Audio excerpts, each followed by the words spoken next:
Hi everybody and welcome to Heel Heat. My name is George Coles, and on this episode we're doing It Came From the Network. Topic of this It Came From the Network, ECW CyberSlam 1996. We put this out on a community poll and it won by a landslide, so let's get right into this. If you haven't seen my shows before, I grade everything on a 1 to 5 scale. 1 is the worst, 5 is the best. We start off with the first match of the show. The Bad Crew and Judge Dredd going up against Dino Sendoff, Donnie Allen, and the Dirt Bike Kid. I don't at all remember the Bad Crew and Judge Dredd, and the fans kind of crapped all over this match. It wasn't great. Donnie Allen, Dino Sendoff, and Dirt Bike Kid had limited success in ECW. They all were kind of around at times. Dirt Bike Kid famously, I think, was in one of the Super J Cups. I might be wrong on that. Or some kind of tournament like that where he really didn't feel like he belonged. The match was okay. The Bad Crew and Judge Dredd pick up the win. Kind of bad. Afterwards, the Sandman comes out and canes everybody. For the Sandman interaction alone, we're going to give this a 2. If it wasn't for Sandman, it would probably been a 1. Now after that, we go to our next match, another wrestler that I didn't quite remember from the era, Spiros Greco, going up against El Puerto Ricano. Much like I said with Donnie Allen and the Dirt Bike Kid and Dino Sendoff, El Puerto Ricano was one of those guys, and I know it doesn't sound so politically correct now, I do apologize, that was his name, but he was one of those guys that like Dirt Bike Kid, like Donnie Allen, like Dino Sendoff, that was kind of there in the periphery of ECW. Kind of one of their jobbers to the stars, almost like a Barry Horowitz kind of role. Spiros Greco looked great, and from what I can pick up as I was watching this, because I kind of looked on my phone, I was like, who is this guy? Why didn't he go anywhere? It looked like he was a trainer with Dean Malenko at some point, with Boris Malenko at some point. So weird that he didn't get anywhere, because he had a great body, he wasn't a bad wrestler. Spiros Greco picks up the win here. I'm going to give this one a 3. And it's pretty obvious this was taped for television. There were a couple things, we'll talk about that when we get there. They also have the cuts in between the matches, unlike the pay-per-views later that would come out with. I'm pretty sure this was ripped directly from their RF video, home video library, where they would sell these tapes. They would sell these shows like CyberSlam and all the other shows before they had pay-per-view events, which is kind of why you would see the cuts in here. We go into Taz going up against Joel Hartgood, another one I didn't remember, but at this time, Taz was being fed every local indie wrestler that he could just so he could destroy him. Taz destroys him here, absolutely demolishes the kid. The striking thing about it was how much Taz reminds me of Hook now.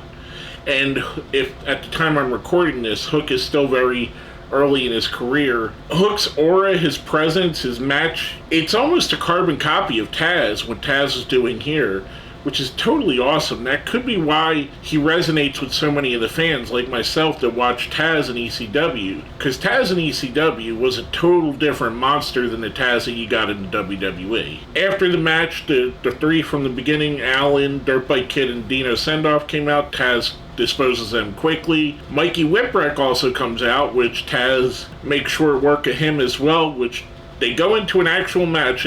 This is ECW. If you haven't watched ECW before, matches could start out of anywhere. They don't have to be planned. They don't have to be anything you were thinking of. One match could lead right into another. Taz and Mikey Whipwreck start wrestling. Taz pretty much dominates him too. For that whole thing, I'm going to give it all a 4. I thought it was pretty good. Taz looked awesome, as Taz always did back in this time. This wasn't his real build-up to being the great character that he would eventually become. He would even become greater than this. Pretty awesome showing for him. Now after this, we had the main reason why most people remember CyberSlam 96. Joey Styles out in the ring, who's welcoming us to ECW. Another sign that this was a show that was taped and used on the TV. That would have been his TV open. Lights go out, lights come back up. It's Brian Pillman. And if you haven't seen this, go out of your way to watch this. This is the template for the Attitude Era. This is the template for everything that would happen in wrestling over the next 5 years or so. You had a shoot style promo, which would become prevalent. You had fourth wall breaking. You had insider terms being used. He was calling the fans smart marks. He called Bischoff a smart mark. You had the language, which Pillman goes off on a profanity-laced tirade. You had some questionable blurring the lines between reality and what was real and what was fake.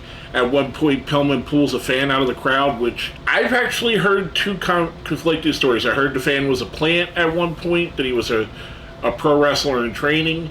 Then I also heard that it wasn't, that it was just a guy that was okay with being tossed onto the floor. So I've heard conflicting things. So even the story that you hear from it isn't really clear. Shane Douglas comes out at one point when Pillman threatens to go to the bathroom in the ring. I'm trying to keep this as PG as possible in case there's any young people watching. Paul Heyman comes out. Todd Gordon comes out. They kind of talking about this isn't part of the deal, brother. Which, again, you're blurring the lines. Is this real? Is this part of the show? Like I said, this is kind of where I feel the template for what would be known as the Attitude Era, and the shift in wrestling would be where wrestling was modernized at the time. A lot of it came from this promo, from Brian Pillman, from a lot of stuff they were doing in ECW. Don't get me wrong, there's others that laid the groundwork. Absolutely influential people. If you think about this is just a few months before the NWO. This is less than a year, or a year before Stone Cold really pops off in WWE. This is right there when where the wrestling world really needed a change. This was right when that was happening. You kind of felt that influx of the world was changing in pro wrestling. We were going from the Hulkamania, Dungeon of Doom era, the Doink the Clown era, the Tatanka era, into a more serious era, a more violent era in a lot of cases. Absolutely amazing segment. Like I said, go out of your way to watch this. I'm giving this a 5. Next up, we have Bubba Ray Dudley in his stuttering gimmick, pre-Dudley Boys team, who's accompanied by Big Dick Dudley, Dances with Dudley, and Sign Guy Dudley, going up against Mr. Hughes. I mention all of them because it's important to the show. They all get involved. Every single one of the Dudleys is involved. Basically a pretty short match. I think it's less than 2 minutes. Definitely something they would have taped for TV just so you could see the Bubba entrance and Bubba dancing. Bubba picks up the win after Dick pretty much does the heavy work. I'm giving this one a 2. Nothing great, nothing terrible. But there really wasn't much of anything. Next up, we get an in-ring segment with Mustafa, who says that New Jack's been locked up, that he has a match with the Headhunters, and he'll wrestle it himself, which brings out Damian Kane, who's a manager of the Headhunters, another one of the guys, Damian Kane, who was kind of in the periphery of ECW. He wasn't part of the big angles or storylines, but he seemed to be around for a couple of years there. I always enjoyed his work. I liked him as a manager. I thought he had a good look. I thought he had a good skill to him. He was a great talker. Him and Damian Kane get there, which brings out the Headhunters, who attack Mustafa. Damian Kane lays out an open challenge for any tag team in ECW that the Headhunters can beat him, and out come the Bruise Brothers. And I don't like talking much about the Bruise Brothers, mostly because if you've seen their tattoos, and you may see them in this picture here, they tried to cover them up or when they worked for WWE, but they have, how can I say, tattoos that tell me they're people I wouldn't like, because I don't like the ideology those tattoos stand for, and I'm trying to keep this as politically correct as possible. I'm not a fan of racists. That's easy. I guess that's the easiest way to say it. And their tattoos make me automatically not want to care about any match they're involved in. Just my opinion. I don't know them personally. I gotta imagine they're not people I would want to be around if they willingly got those kind of tattoos. Just my opinion. Bruise Brothers do pick up the win here. The less said about that, the more I can move on. I'm going to give that match a 2. Next up, we get an in-ring promo where Joey Styles again says, "Welcome to ECW," so obviously this was going to be a different episode. We get Tommy Dreamer coming out with Beulah McGillicuddy saying he's not able to wrestle because Raven injured Dreamer's shoulder. Wow, that was harder than they say than it should have been. That brings out Raven, Komodo Wanalea, Stevie Richards, the Blue Meanie, the whole crew with Raven. So Dreamer says, well, he's got backup too, which brings out Shane Douglas and the Bruise Brothers. And again, here I have to talk about these guys. Shane kind of escorts Beulah out of the ring to save her from what's going to happen, because eventually it comes to where Raven is trying to goad Tommy into a fight. As Tommy and Raven are facing off, the Bruise Brothers come up from behind and attack, thus turning on Tommy Dreamer and joining Raven. I hate to say it because those two are involved, but I'm going to give this all a 5. My favorite storyline in the history of wrestling is Raven versus Tommy Dreamer. And this is another example of just how great the both of them played off of each other. I'm giving this a 5. I hate the people that turned, but the story that it was serving made it a better thing. And I hate's a strong word. I dislike them. And they may have changed their opinion. Hopefully they have. Hopefully over the years they have a different opinion than they had when they got those tattoos. Coming from that, we get into our next match, which is JT Smith versus Axel Rotten, and here's an ongoing theme. This, though, JT Smith was a little bit bigger than a lot of the guys. JT doesn't get the respect he deserves for what he did in the early days of ECW. He was absolutely one of the fan favorites. He was one of the guys that really was there and helped build the company, and he's not really looked back. When you look back at ECW Originals, you think of the Dudleys, you think of Sandman, Raven, Dreamer, Sabu. You don't think of JT Smith, but he should be thought in that category. He should be right up there with the Balls Mahonies, the Axel Rottens. Him and Axel had a really good match here. I really enjoyed this. JT Smith does pick up the win. Afterwards, Hack Myers, another guy that was kind of in the periphery of ECW at the time. Not really a star, but not really a nobody either. He comes out, him and JT tussle a bit. They were having an ongoing feud at the time. I'm giving this a 4. I thought it was really good. I really enjoyed it. This was probably one of my favorite matches of the show. Probably my 3rd favorite match on the show. And then we're going on from there. We're going to our next match, a dog collar match. We have Francine and the Pitbulls against Stevie Richards and the Eliminators. Again, this is tying that whole Dreamer Raven thing together, because initially Francine was Stevie Richards' girlfriend as an answer to Beulah being Raven's girlfriend. The Eliminators were a team that Stevie brought in as like muscle for Raven's Nest or Raven's group. The Pitbulls were people that were kind of helping Tommy at times, and Francine when she left Stevie, she went with the Pitbulls. This is a pretty decent match. I really enjoyed it. I like these chain matches. I like the dog collar matches. I'm a sucker for them. There's something about them. It could be because one of your first ones I seen was Piper and Valentine, widely considered the greatest of all time. But there's something about dog collar matches that really gets my interest going. And I like this one. I thought it was a really solid match.